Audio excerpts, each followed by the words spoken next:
നമസ്കാരം. മറ്റൊരു വീഡിയോയുമായി വീണ്ടും പ്രേക്ഷകർ മുമ്പിലേക്ക് എത്തിയാണ്. ഈ വീഡിയോ താരസംഘടന അമ്മയുടെ ഇലക്ഷനുമായി ബന്ധപ്പെട്ട സബ്ജക്റ്റ് തന്നെയാണ്. ഞാൻ ഇന്നലെ ഒരു വാർത്ത ചെയ്തിരുന്നു. അതിൽ ആരൊക്കെയാണ് മത്സര രംഗത്തേക്ക് എന്ന് പറഞ്ഞിരുന്നു. എന്നാൽ പേര് പറയാത്ത കുറേ ആൾ ട്രഷർ സ്ഥാനത്തേക്കുള്ള പേര് ഞാൻ പറഞ്ഞില്ലായിരുന്നു, എക്സിക്യൂട്ടീവ് സ്ഥാനത്തേക്കുള്ള പേര് പറഞ്ഞില്ലായിരുന്നു.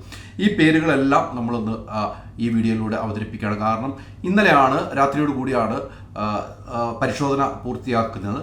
അതിനുശേഷം ഇത്ര ആളുകൾ മത്സരത്തിനുണ്ട്, 72ഓളം ആളുകൾ മത്സര രംഗത്തുണ്ട് എന്നാണ് എനിക്ക് കിട്ടുന്ന വിവരം. അതോടൊപ്പം തന്നെ ഏറ്റവും പ്രധാനപ്പെട്ട കാര്യം, ഒരു സ്ഥാനത്തേക്ക് ഒരാൾക്ക് മത്സരിക്കാൻ കഴിയുള്ളൂ. അങ്ങനെയെങ്കിൽ ഈ 72 സ്ഥാനത്തേക്ക് മത്സരത്തിന് പത്രിക കൊടുത്ത പല സ്ഥാനത്തേക്ക് പല ആളുകളും പല രീതിക്ക് പത്രിക നൽകിയിട്ടുണ്ട്. എന്നാൽ അവസാന 31-ാം തീയതി വരുമ്പോൾ 31 പേരാണ് മത്സരരംഗത്തുള്ളത്. ഇപ്പം നിലവിൽ പത്രിക തള്ളി അങ്ങനെ പോയി കാര്യങ്ങൾ അനുസരിച്ച് 65 പേര് മത്സരരംഗത്താണ് ഉള്ളത്. 65 പേര് മത്സരരംഗത്തും 31-ാം തീയതി ആകുമ്പോൾ അത് ക്ലിയർ ആകുമ്പോൾ 31 പേര് മത്സരരംഗത്തേക്ക് വരും. ഈ മാസം അവസാനം 31 പേര് മത്സരരംഗത്തേക്ക് വരും. അതിൽ ആരെങ്കിലും പിൻവലിക്കുന്നുണ്ടെങ്കിൽ അതിലും എണ്ണം കുറയും. നമുക്ക് നേരത്തെ കിട്ടിയ വിവരം അനുസരിച്ച് തന്നെ കൃത്യമായി പറയുകയാണെങ്കിൽ പ്രസിഡന്റ് സ്ഥാനത്തേക്കാണ് മത്സരം വരുന്നത്. പ്രസിഡന്റ് സ്ഥാനത്തേക്ക് മത്സരം വരുന്നത് ജഗദീഷും ശ്വേതാമേനോനും രവീന്ദ്രനും ജയൻ ചേർത്തലയും അനൂപ് ചന്ദ്രനും ദേവനും പ്രസിഡന്റ് സ്ഥാനത്തേക്ക് മത്സരിക്കുന്നത്. ഇനി ഇവിടെ നിന്ന് പിന്മാറ്റം ഉണ്ടാകാം, ചിലപ്പോൾ ത്രികോണ മത്സരം ഉണ്ടാകാം. അങ്ങനെയൊക്കെ ഒരു സാധ്യത നമ്മൾ തള്ളിക്കളയുന്നുണ്ട്. അതോടൊപ്പം തന്നെ വൈസ് പ്രസിഡന്റ് സ്ഥാനത്തേക്ക് 9 പേരാണ് ഇപ്പോൾ നിലവിൽ മത്സരത്തിനുള്ളത്. അവരുടെ പേര് ഞാൻ ഇന്നലെ പറഞ്ഞു, ഒന്നും കൂടി പറയുന്നു. ആശ അരവിന്ദ്, അനൂപ് ചന്ദ്രൻ, ജയൻ ചേർത്തല, രവീന്ദ്രൻ, ലക്ഷ്മി പ്രിയ, നവ്യ നായർ, കുക്കു പരമേശ്വരൻ, ഉണ്ണി ശിവപാൽ, നാസർ ലത്തീഫ്, ഇങ്ങനെ 9 പേരാണ് വൈസ് പ്രസിഡന്റ് സ്ഥാനത്തേക്ക് മത്സരിക്കുന്നത്. അതോടൊപ്പം തന്നെ ജനറൽ സെക്രട്ടറി സ്ഥാനത്തേക്ക് ഇന്നലെ ഞാൻ പറഞ്ഞ പേരാണ്, ഒന്നും കൂടെ പറയുകയാണ്. ബാബുരാജ്, അനൂപ് ചന്ദ്രൻ, രവീന്ദ്രൻ, ജയൻ ചേർത്തല, കുക്കു പരമേശ്വരൻ എന്നിവരാണ് ജനറൽ സെക്രട്ടറി സ്ഥാനത്തേക്ക് മത്സരിക്കുന്നത്. ജോയിന്റ് സെക്രട്ടറി സ്ഥാനത്തേക്ക് 13 പേരാണ് മത്സരിക്കുന്നത്.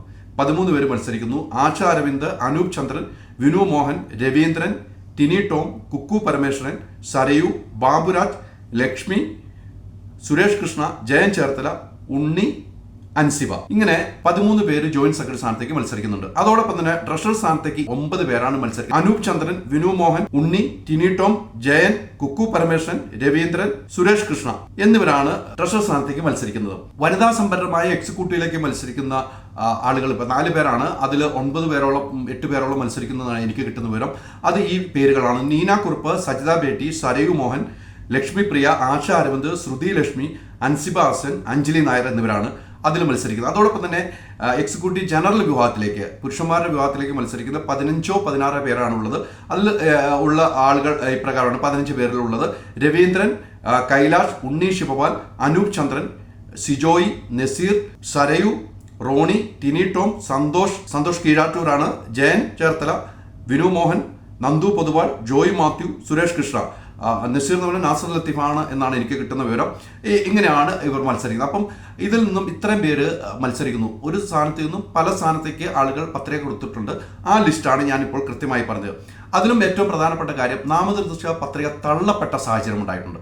തള്ളപ്പെട്ട സാഹചര്യത്തിൽ ജോയ് മാത്യു പ്രസിഡന്റ് സ്ഥാനത്തിനും ജോയിന്റ് സെക്രട്ടറി സ്ഥാനത്തേക്കും, അതോടൊപ്പം തന്നെ എനിക്ക് മനസ്സിലാക്കാൻ കഴിയുന്നത് എക്സിക്യൂട്ടീവിലേക്കും ജോയ് മാത്യു പത്രിക നൽകിയിരുന്നു.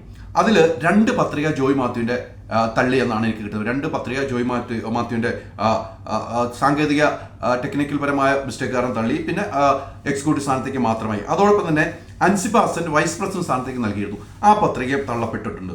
അതോടൊപ്പം എക്സിക്യൂട്ടീവിലേക്ക് കൊടുത്ത, വേറെ ഒന്നിലും കൊടുക്കാതെ എക്സിക്യൂട്ടീവിലേക്ക് കൊടുത്ത 2 പേരുണ്ട്. അതിൽ ഇർഷാദ് അലി, പ്രധാനപ്പെട്ട ഒരാളായിരുന്നു. ഇർഷാദ് അലിയുടെ പത്രിക തള്ളി. അതോടൊപ്പം തന്നെ രഞ്ജിനി ജോർജ്, ഇവരുടെയും പത്രിക തള്ളി. അങ്ങനെ 1, 2, 3, 4, 5 പേരുടെ പത്രിക തള്ളപ്പെട്ടു എന്നാണ് എനിക്ക് കിട്ടുന്ന വിവരം. എന്തായാലും അത്തരമൊരു നിലപാടിലേക്ക് എത്തിയിട്ടുണ്ട്. ഇങ്ങനെ വരുമ്പോൾ നമുക്ക് മനസ്സിലാക്കണം, ആകെ ഇനി മത്സരിക്കാൻ ഉള്ളത് 31 പേര്. നേരത്തെ പറഞ്ഞ പോലെ ടോട്ടൽ ഈ കണക്ക് വെച്ച് 65 പേര്, 66 പേര് മത്സര രംഗത്തുമുണ്ട്. ഇതാണ് കൃത്യമായ കണക്ക്. എന്തായാലും 31-ാം തീയതി വരെ കാത്തിരിക്കേണ്ടി വരും. ഇന്നലെ പത്രികാ സമർപ്പണത്തിന് ശേഷം വലിയ രീതിയിലുള്ള ചർച്ചകൾ നടക്കുന്നുണ്ട്. പല ആളുകളും വോട്ടുകൾ തേടിയുള്ള ആളുകളുമായി ഫോണിൽ സംഭാഷണം നടത്തിയിട്ടുണ്ട്. ഇതിനിടയിൽ പല പ്രശ്നങ്ങളും ഉടലെടുത്ത് തുടങ്ങിയിട്ടുണ്ട്. ഇന്നലെ തന്നെ അവിടെ ഈ പത്രിക ചെക്ക് ചെയ്യുന്ന സമയത്ത് തന്നെ മീഡിയയ്ക്ക് വാർത്ത നൽകിയതുമായി ബന്ധപ്പെട്ട് അവിടെ അതിൻ്റെ ഉള്ളിൽ ചെറിയ രീതിയിൽ സ്വരച്ചർച്ച ഉണ്ടായി എന്നാണ് എനിക്ക് കിട്ടുന്ന വിവരം. അവിടെ നടക്കുമ്പോൾ തന്നെ മെയിൻ സാറ്റലൈറ്റ് ചാനലിലേക്ക് വാർത്ത വരുന്നു. അതുമായി ബന്ധപ്പെട്ട് അവിടെ ഒരു ചെറിയ തോതിൽ വാക്കുതർക്കമുണ്ടായി എന്ന വിവരവും എനിക്ക് ലഭ്യമാവുന്നുണ്ട്. എന്തായാലും നമുക്ക് കാത്തിരിക്കാം. മലയാള സിനിമ നയിക്കാൻ ഇനി ആരാണ്, അമ്മ സംഘടന നയിക്കാൻ ആരാണ്, ഏറ്റവും പ്രധാനപ്പെട്ട കാര്യം പ്രസിഡന്റ് സ്ഥാനത്തേക്ക് ആര് വരുമെന്ന് ഉറ്റുനോക്കുന്ന ഒരു ഇതുണ്ട്. അതോടൊപ്പം ജനറൽ സെക്രട്ടറി സ്ഥാനം, ട്രഷറർ സ്ഥാനം, ഇതാണ് 3 സ്ഥാനങ്ങളാണ് ഏറ്റവും വലുത്. ആ സ്ഥാനത്തേക്ക് ആര് വരുമെന്ന് കാത്തിരുന്ന് കാണാം. നമുക്ക് മലയാള സിനിമ ഇന്ന് വരെ കാണാത്ത രീതിയിലുള്ള ഒരു മത്സരമാണ്. ഇന്ന് വരെ ഇത്തരം ഒരു മത്സരം ഉണ്ടായിട്ടില്ല എന്ന കാര്യത്തിൽ യാതൊരു സംശയമില്ല. വലിയൊരു മത്സരമാണ് ഇവിടെ നടക്കുന്നത്. മത്സരിക്കാൻ, ജനാധിപത്യപരമായിട്ട് മത്സരിക്കാൻ എല്ലാവർക്കും സ്വാതന്ത്ര്യമുണ്ട്. മോഹൻലാൽ എന്നൊരു വ്യക്തി ലാലേട്ടൻ മാറിയപ്പോൾ മത്സരത്തിക്ക് എല്ലാവരും വരട്ടെ എന്നാണ് പറഞ്ഞത്. അതുകൊണ്ട് തന്നെ മത്സരിക്കാൻ നിരവധി ആളുകൾ വരുന്നു.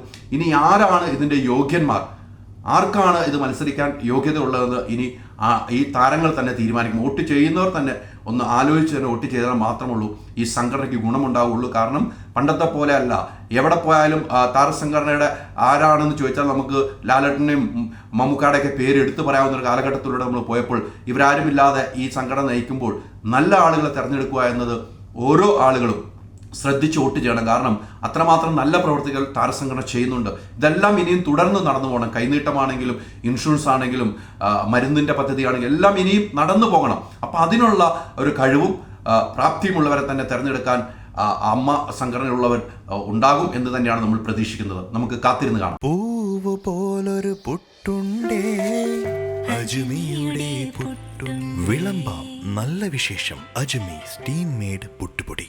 Ultra modern kitchen devices. ഒരു കിച്ചണിൽ വേണ്ട എല്ലാ ലേറ്റസ്റ്റ് ബ്രാൻഡുകളും ഇവിടെയുണ്ട്.